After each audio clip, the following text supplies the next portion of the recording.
খাসির রেজালা নামটা শুনলেই কেমন খিদে পেয়ে যায়। বিয়েবাড়ির অন্য সকল আইটেমগুলোর মধ্যে রেজালা কিন্তু অন্যতম। সেই মুঘল যুগ থেকে এখন অবধি রেজালার যে জনপ্রিয়তাটা এটা কিন্তু বজায় আছে। আর এই রেজালা রান্না কিভাবে খুব সহজভাবে করতে হয় সেই রেসিপিটাই আজকে আপনাদের সাথে শেয়ার করব। চলুন কথা না বাড়িয়ে আজকে রেসিপিটা শুরু করি। এখানে আমি একটা প্যানের মধ্যে 1 কাপ পরিমাণ তেল দিয়েছি, আর তেলটা গরম হওয়া অবধি অপেক্ষা করে দিয়ে দিলাম 1 কাপ পরিমাণ পেঁয়াজ কুচি। এখন পেঁয়াজটাকে বেরেস্তার জন্য ভেজে নিব। বেরেস্তা তৈরি করার যে তেলটা, ওই তেলেই যদি আমরা রেজালাটা রান্না করি তাহলে খাসির রেজালার যে অথেন্টিক টেস্টটা এটা অনেকাংশেই পাওয়া যাবে। এই তো আমার বেরেস্তা তৈরি করা প্রায় শেষ হয়ে গেছে। এখন এগুলোকে আমি তুলে নিব। তুলে নেওয়ার পর যে পরিমাণ তেল ছিল তার থেকে কিছু তেল উঠিয়ে আমি দিয়ে দিলাম 2 টেবিল চামচের মতো ঘি। রেজালার রান্না কিন্তু অনেক বেশি তেল আর ঘিয়ে করা হয়, তবে নিজের পছন্দ মতো দেওয়াটাই সবচেয়ে ভালো। এখন কিছু মশলা অ্যাড করেছি। এখানে দিয়ে দিলাম 3টা তেজপাতা, 3টা মাঝারি সাইজের টুকরা করা দারচিনি, 6-7টার মতো এলাচ, 6টা লং। এখন এগুলো দিয়ে ভালো করে নেড়ে চেড়ে একটা সুন্দর স্মেল আসা অবধি অপেক্ষা করব। যখন মশলাটা কিছুটা ভাজা হয়ে যাবে তখন দিয়ে দেব 1 কাপ পরিমাণ পেঁয়াজ কুচি। মশলাটার সাথে পেঁয়াজটা খুব ভালো করে নেড়ে চেড়ে পেঁয়াজের কালারটা একটু চেঞ্জ হওয়া অবধি ভেজে নিব। ধীরে ধীরে পেঁয়াজের কালার যখন চেঞ্জ হয়ে আসবে আর পেঁয়াজটা যখন অনেকটাই নরম হয়ে যাবে তখন দিয়ে দিব 1 টেবিল চামচের মতো রসুন বাটা, 1 টেবিল চামচের মতো আদা বাটা, 1 টেবিল চামচের মতো ভাজা জিরার গুঁড়া। এটা যদি ফ্রেশ ব্যবহার করা যায় তাহলে সবচেয়ে ভালো। 1 টেবিল চামচের মতো দিচ্ছি ধনিয়া গুঁড়া, আধা টেবিল চামচের মতো জয়ফল আর জয়িত্রী গুঁড়া। আমি জয়ফলটাকে একটা গ্রেটারের সাহায্যে গ্রেট করে দিয়েছি। এখন সবগুলো মশলাকে খুব ভালো করে নেড়ে চেড়ে কিছুক্ষণের জন্য কষিয়ে নিব। মশলাটা কষানোর সময় যদি মনে হয় পুড়ে যেতে পারে তাহলে অবশ্যই একটু পানি অ্যাড করে দিবেন। আমি এখানে 2 টেবিল চামচের মতো পানি অ্যাড করেছি, এতে করে মশলাটা পুড়ে যাওয়ার আর কোনো সম্ভাবনা থাকে না। এখন আমি কিছু গুঁড়া মশলাও অ্যাড করছি। এখানে দিয়ে দিচ্ছি 1 টেবিল চামচের মতো লাল মরিচের গুঁড়া।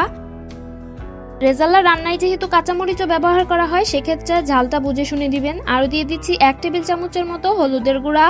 এখন সবগুলো মশলাকে একত্রে খুব ভালো করে কষিয়ে নিব। মশলাটা যখন অলমোস্ট কষানো হয়ে যাবে তখন দিয়ে দিব 1 কেজি পরিমাণ খাসির মাংস। এখানে আমি মাংসগুলোকে রেগুলার কাট করে কেটে নিয়েছি। মাংসটা দেওয়া শেষে এখন মশলাটার সাথে মাংসটা খুব ভালো করে মিশিয়ে দিব। কষানোর এক পর্যায়ে দিয়ে দিব স্বাদমতো লবণ, 2 টেবিল চামচের মতো টক দই। এখন এগুলো মাংসটার সাথে খুব ভালো করে মিশিয়ে দিব। আর টক দইটা দেওয়ার কিছুক্ষণের মধ্যেই মাংস থেকে কিন্তু পানি বের হওয়া শুরু হবে।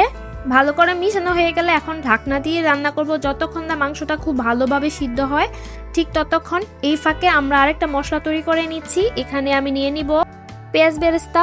আমি যেই পরিমাণ বেরেস্তা ভেজে নিয়েছিলাম তার 4 ভাগের 1 ভাগ পরিমাণ নিয়েছি, আর নিয়েছি 6-7টার মতো কাজু বাদাম। এখন এগুলোকে একসাথে দিয়ে একটা মিহি পেস্ট তৈরি করে নিব।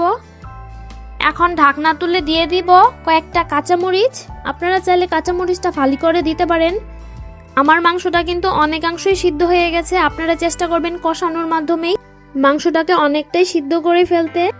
এখন দিয়ে দিচ্ছি পেঁয়াজ বেরেস্তা আর বাদামের যে পেস্টটা তৈরি করে রেখেছিলাম সেটা।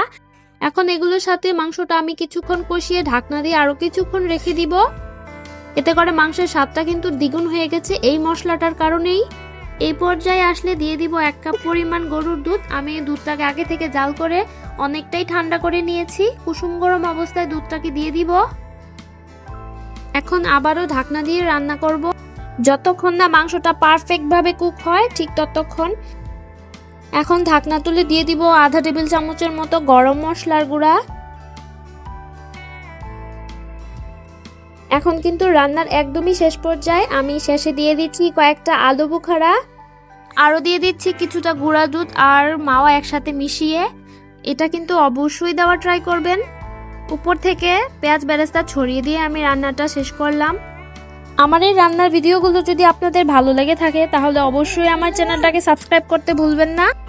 পাশে থাকা বেল আইকনটা ক্লিক করে দিবেন যেন সকল রান্নার নোটিফিকেশনগুলো পৌঁছে যায় আপনাদের ফোনে। সবাই ভালো থাকবেন, সুস্থ থাকবেন। আল্লাহ হাফেজ।